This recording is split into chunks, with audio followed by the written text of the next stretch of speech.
мною принято решение о проведении специальной военной операции. En la madrugada del jueves 24 de febrero de 2022, el presidente de Rusia, Vladimir Putin, anunció en televisión una operación especial en Ucrania. En sus palabras, el objetivo es desmilitarizar el país y detener el genocidio en las regiones de Donetsk y Lugansk. Casi de forma simultánea a la alocución, empezaron los ataques con misiles en suelo ucraniano. En la capital, Kiev, sonaron las alarmas antiaéreas, mientras cientos de miles de personas en todo el país empezaban un éxodo que se extiende hasta el día de hoy. Se podría decir que la invasión tomó al mundo por sorpresa, pero realmente la posibilidad de un ataque de este tipo fue advertida durante semanas antes de la ofensiva por países de Occidente como Estados Unidos, que manifestó en repetidas ocasiones su preocupación y rechazo frente al despliegue de tropas rusas, unos 150.000 hombres en la frontera con el país vecino. Tan solo 3 días antes de la invasión, el reconocimiento por parte del Kremlin de la autonomía de las regiones separatistas de Donetsk y Lugansk en conflicto desde hace 8 años sería apenas un abrebocas de la violenta escalada que no se veía en suelo europeo por lo menos desde la Segunda Guerra Mundial. Hasta el momento se ha reportado la muerte de casi 1.000 civiles, aunque la cifra puede ser mucho mayor según la ONU. Otras 1.500 personas han resultado heridas. ¿En dónde se han concentrado los bombardeos? Las fuerzas rusas han bombardeado ciudades a lo largo y ancho de Ucrania, un país de 44 millones de habitantes, de los cuales unas 2/3 partes antes de la invasión solían vivir en centros urbanos. La capital, Kiev, en el norte, la ciudad portuaria de Mariupol en el sureste, Lviv en el oeste y Yarkov en el este están entre las ciudades que han sido alcanzadas por el fuego. El fin de semana pasado, Rusia admitió haber usado misiles hipersónicos en Ucrania por primera vez. El domingo, durante el asedio a la ciudad de Mykolaiv, Moscú reconoció haber desplegado de nuevo este tipo de artillería, que se caracteriza por tener una velocidad 10 veces mayor que la del sonido, hasta 14.800 km por hora, y por poder llegar a un objetivo ubicado a 2.000 km de distancia. Algunos de los peores ataques.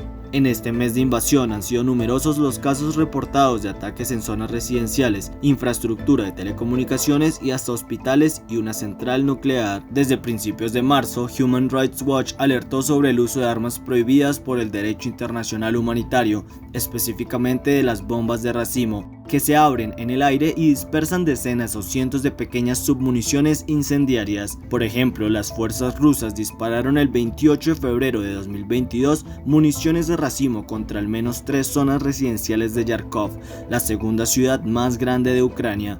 Estos ataques acabaron con la vida de al menos 3 civiles según Human Rights Watch. La Corte Internacional de Justicia, que el pasado 16 de marzo ordenó a Rusia suspender inmediatamente las operaciones militares en Ucrania, ha advertido que cualquier ataque contra civiles e infraestructuras civiles, los bombardeos en ciudades y pueblos y otras formas de ataques indiscriminados están prohibidos por el derecho internacional y pueden constituir crímenes de guerra.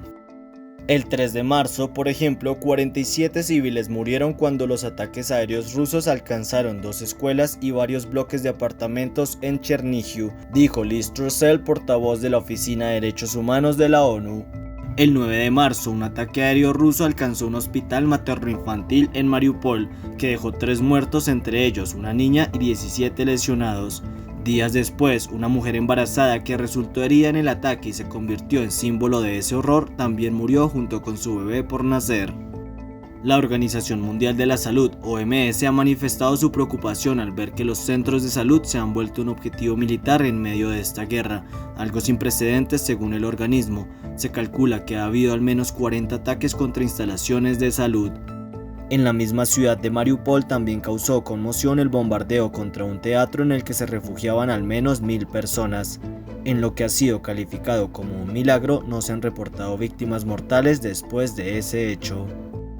Por su parte, ha habido acusaciones de lado y lado sobre planes para usar armas químicas y biológicas. Por supuesto, Rusia y Occidente niegan esto, mientras que desde el Kremlin aseguran que Ucrania, con el apoyo de Estados Unidos, está planeando una operación de bandera falsa con este tipo de armas. Países occidentales han dicho frente a la ONU que temen que los señalamientos de Moscú sean síntoma de que Rusia es el que realmente planea este tipo de ataques. La importancia de Mariupol. Más de 20.000 personas han huido de Mariupol, pero cerca de 200.000 siguen atrapadas en medio de los bombardeos y la destrucción. Las autoridades dicen que el 80% de la infraestructura del lugar ha sido destruida. No hay agua, electricidad o calefacción. Se cree además que al menos 2.000 personas han muerto en esta ciudad desde la invasión rusa del 24 de febrero.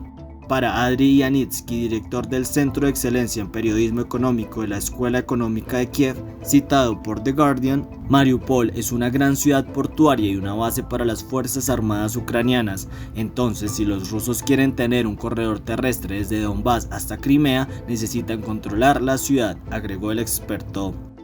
La ciudad se encuentra en el territorio reclamado por la llamada República Popular de Donetsk, reconocida por Rusia. También forma parte de la visión de Putin de Novorossiya, Nueva Rusia, un territorio que Putin considera tierras históricamente rusas.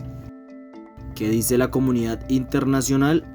La condena por parte de la comunidad internacional al ataque ruso contra Ucrania se ha manifestado de distintas formas, entre ellas las sanciones económicas. Desde la invasión, según el monitoreo de Corrective, se han adoptado más de 3.000 sanciones en contra de personas y empresas rusas. Entre lo más significativo también está la resolución que adoptó la Asamblea General de la ONU, su órgano más representativo, en la que deplora la agresión rusa contra la soberanía, independencia e integridad de Ucrania. La Corte Internacional de Justicia, competente en demandas contra estados, ordenó a Rusia detener la invasión, medida cautelar que el Kremlin rechazó. La Corte Penal Internacional, encargada de juzgar a individuos, por su parte adelanta investigaciones sobre hechos que podrían ser calificados como crímenes de su competencia. La Corte Penal Internacional se ha comprometido a investigar hechos reportados tanto por parte de Ucrania como de Rusia. Vale la pena recordar que la semana pasada Human Rights Watch hizo un llamado al ejército ucraniano para que se respeten los derechos de los prisioneros rusos.